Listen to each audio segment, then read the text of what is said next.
할렐루야, 사랑하는 우리 상계중학교회 가족 여러분, 오늘 한 날도 예수님 안에서 평안을 누리시고 또한 하나님의 임재를 매 순간 경험하시는 우리 모든 식구 되어 주시길 주님의 이름으로 축복합니다. 오늘 우리에게 주시는 말씀 고린도 후서 6장 1절부터 10절까지 있는 말씀을 보겠습니다. 고린도 후서 6장 1절부터 10절까지 있는 말씀 제가 봉독해 드리겠습니다. 우리가 하나님과 함께 일하는 자로서 너희를 권하노니 하나님의 은혜를 헛되이 받지 말라. 이르시되 내가 은혜 베풀 때에 너에게 듣고 구원의 날에 너를 도왔다 하셨으니 보라 지금은 은혜 받을 만한 때요 보라 지금은 구원의 날이로다.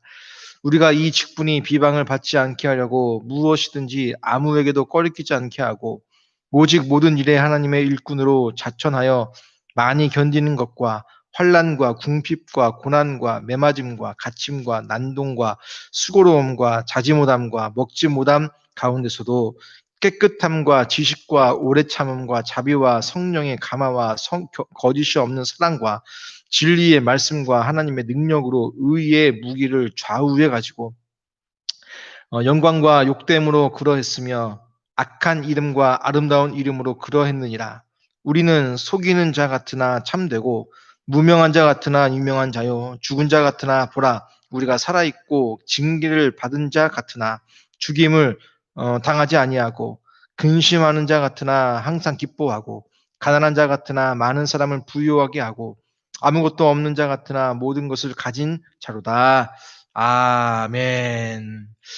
사도 바울이 고린도 교회 성도들에게 계속해서 자신이 어떤 존재인지 또한 그들과 바울과 같이 복음을 전하던 우리의 팀이 어떠한 사람인지에 대해서 이야기하고 있습니다. 특별히 바울 자신이 고린도 교회 성도들이 하나님과의 관계를 회복하기 위해서 하나님이 대신 보내신 사신이다라고 이야기를 하기 시작합니다. 근데 중요한 건 정말 이 사도 바울이 그 고린도 교회 사람들이 하나님과의 관계가 회복되기를 위해서 그 어떤 사신으로서의 하나님의 일꾼으로서의 사명을 감당하는 사람이라면 기본적으로 사도 바울과 고린도 교회 성도들의 관계가 좋아야 합니다. 그 관계가 좋지 않으면요 아무리 옳고 좋은 말도 그 사람들에게 들어가지 않습니다. 우리가 알지 않습니까? 우리가 어떤 사람과 관계가 흐트러지면요 그 사람이 뭘 해도 기분이 나빠요. 뭔 말을 하면 화가 나고 뭐 별 얘기도 안 했는데도 그냥 짜증이 나고 그런 게 있습니다. 하지만 이쁘고 내가 좋아하고 하는 사람들은 무슨 말을 해도 참 재밌고 웃어주고 좋아하더라는 거예요. 그러니까 목회자와 하나님의 종과의 관계가 틀어지면요 은혜 받기 진짜 어렵습니다. 아니 은혜 못 받습니다. 절대로 목회자와 성도 간의 관계가 틀어지면 그 성도와의 관계, 특별히 목사도 목사지만 그 성도가 받는 타격은 엄청납니다. 그렇기 때문에 많은 사람들이 이렇게 얘기해요. 아유, 목사님이니까 목사님 잘 섬겨 들으라고, 목사님 이해해 주라고 성도에게 그런 요구를 할 때가 많이 있습니다. 그런데요, 성경의 원리는 다릅니다. 성도도 분명히 목사님과 관계가 좋게 하기를 위해 목회자의 관계가 원만하게 해지기를 위해서 힘써야 하지만 더 힘써야 할 사람이 누구냐면 바로 목회자입니다. 이 목사가 성도의 관계가 틀어지지 않기를 위해 더 힘쓰고 더 노력을 해야 하는 거예요. 오늘 본문은 그 말을 하고 있는 겁니다. 즉 쉽게 말하면 하나님과의 관계가 회복돼, 즉 그들이 하나님 앞에서 은혜를 받게 하기 위해서는 목회자와의 관계가 굉장히 중요한데 그 관계를 유지하기 위해 가장 큰 힘을 쏟아야 할 사람이 누구냐면 목회자라는 거예요. 오늘 본문 2절을 볼까요? 2절을 보니까 이렇게 먼저 이야기합니다. 1절부터 볼까요? 우리가 하나님과 함께 일하는 자로서 너희를 권하노니 하나님의 은혜를 헛되이 받지 말라라고 말합니다. 그러면서 2절에 우리 잘 알고 있는 말씀인데 이르시되 내가 은혜 베풀 때에 너에게 듣고 구원의 날에 너를 도왔다 하셨으니 보라 지금은 은혜 받을 만한 때요 보라 지금은 구원의 날이로다 라고 말합니다. 이건 이사야 43장에 등장하는 말씀입니다. 즉 구원의 때 예수님이 오실 때가 멀지 않았기 때문에 여러분들의 구원을 붙잡으라는 거예요. 구원을 쉽게 말하면 주님의 오실 날 가까웠기 때문에 그 심판의 때 고통당한 때 가운데에서 예수님을 더 힘차게 붙잡으라는 거예요. 고통받을 때 더 은혜 받으라는 거예요. 구원을 놓칠 수 있으니까 고난과 심판과 환난 때문에 고통 때문에 하나님을 놓쳐버릴 수도 있으니까 은혜 받을 수 있을 지금 막 은혜를 더 많이 받으라는 거예요. 더 예수님을 붙잡으라는 거예요.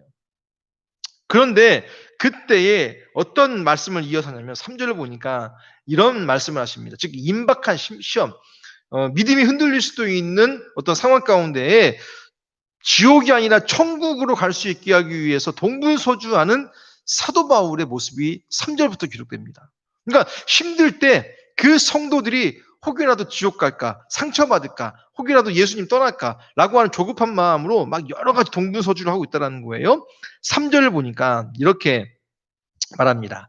우리가 이 직분이 비방을 받지 않게 하려고 무엇에든지 아무에게도 꺼리끼지 않고 라고 나옵니다. 이걸 다른 번역본으로 읽어드리면 이렇습니다. 우리 직분이 비난을 받지 않기 위해서 우리는 아무에게도 거치는 장애물이 되지 않도록 노력하고 있습니다 라는 거예요. 즉 우리의 직분, 사도의 직분이 다른 자들에게 비난받지 않게 하기 위해서 사도 바울은 노력하고 있다는 거예요.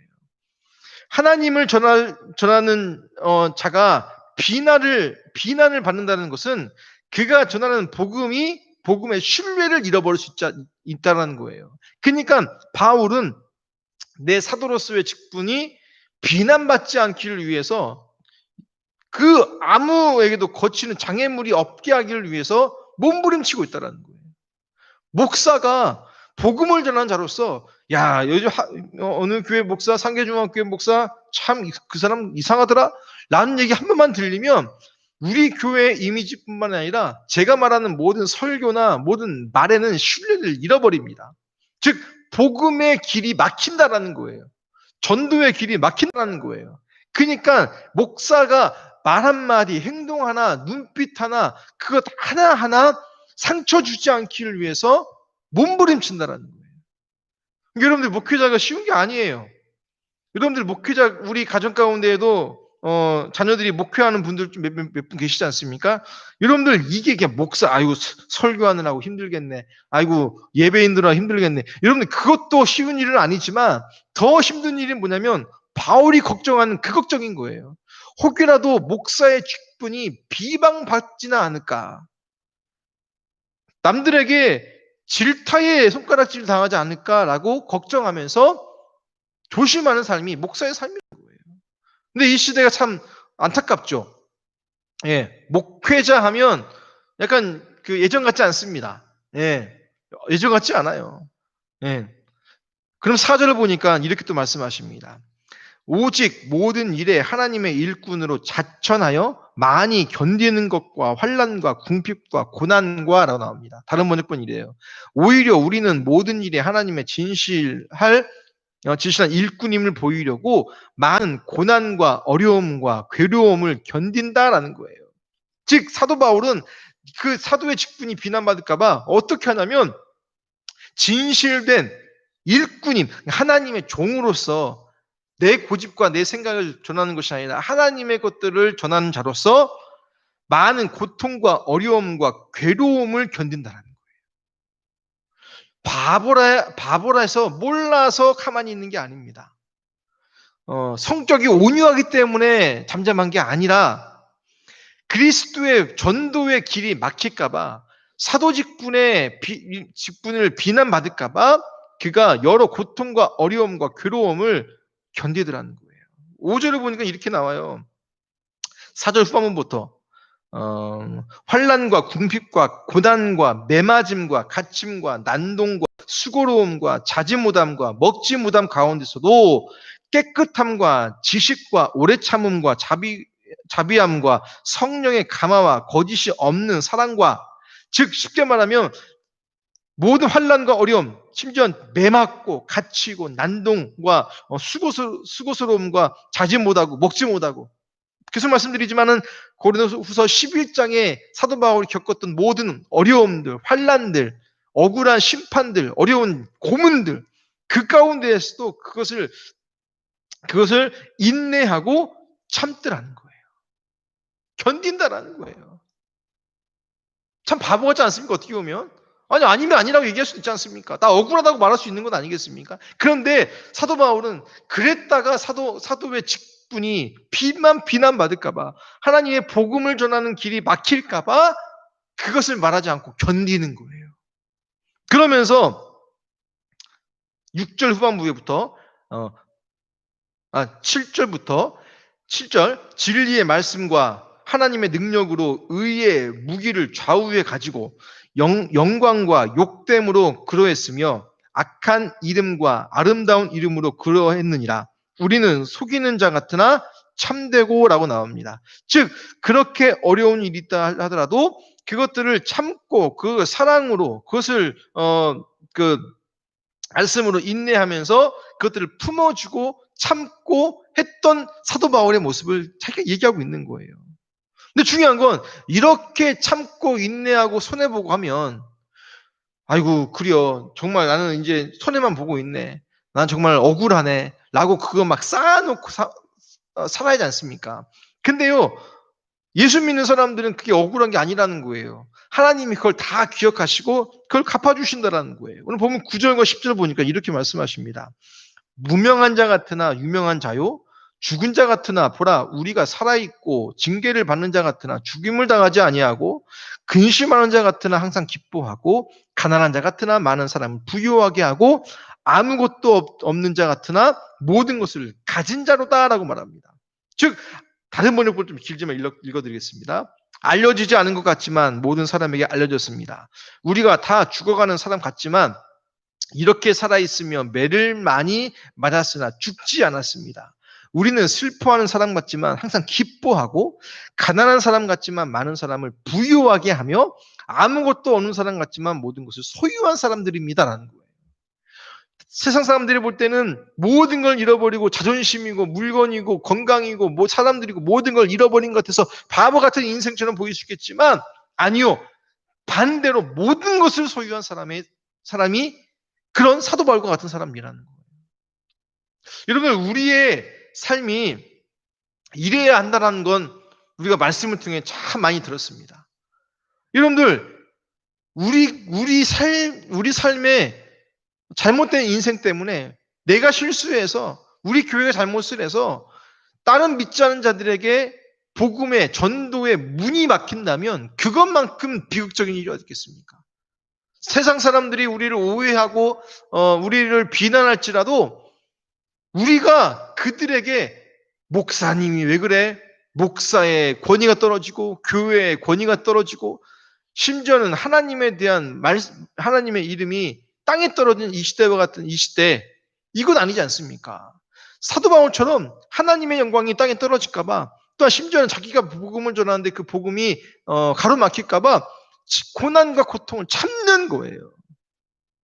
그러면 하나님이 9절과 10절에서 그 반대로 그 또 많은 것들로 채워주시고 모든 것들을 소유한 사람의 모습으로 바꿔주신다는 겁니다. 여러분들 지금 보고 있는 손해 아닙니다, 여러분. 복음을 위해 하나님을 위해서 순종하는 삶, 참아주는 삶, 포기하는 삶, 용서해주는 삶. 여러분들 이거 바보의 삶이 아니에요. 세상 사람들은 바보라고 말할 수도 있겠지만 그건 바보의 삶이 아닙니다. 그것이 지혜로운 삶이고 진정한 축복된 삶이라는 것들을 기억하셔야 돼요. 전 이 말씀이 참 힘이 돼요. 위로가 돼요. 세상 사람들이 볼 때는 미련해 보일지 모르지만 세상 사람들이 볼 때는 뭐 하는 거냐고 비난할 수 있을지 모르지만 하나님이 보시기에 그 힘들고 어렵고 고생하는 이런 것들 통해서 하나님은 우리가 더 큰 것들을 주신다는 겁니다. 여러분들 제가 새벽 예배를 지금 온라인으로 드리지 않습니까? 이거 지금 계속 준비하는 거 사람들이 그래요. 뭘 그렇게 어렵게 하냐고. 뭘 그렇게 어렵게 영상을 찍어서 뭘 어렵게 그렇게 하냐고. 그냥 추석 명절 좀 쉬면 되는 거 아니냐고. 이런 말하는 사람들 여럿 있습니다.